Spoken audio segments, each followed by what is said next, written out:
सो ये गाइज, क्या आप भी गूगल जेमिनी से अपना फोटो बनवाना चाहते हैं, वो भी बिल्कुल फ्री और अनलिमिटेड प्रॉम्प्ट के साथ?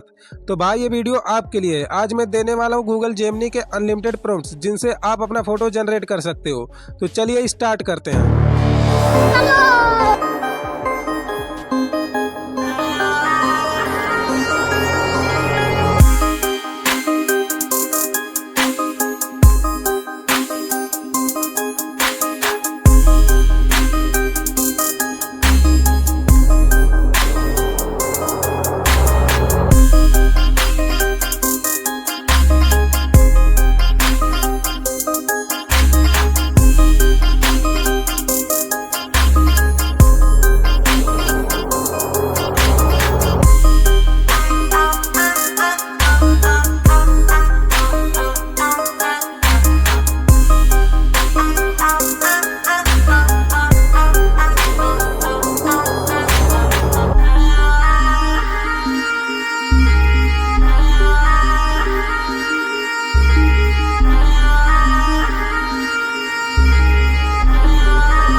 दोस्तों इस वीडियो में मैं बस इतना ही प्रॉम्प्ट दे रहा हूँ। अगर आपको ऐसे ही डेली न्यू जेमिनी प्रॉम्प्ट चाहिए तो डिस्क्रिप्शन में दिए गए टेलीग्राम चैनल को अभी ज्वाइन कर लो।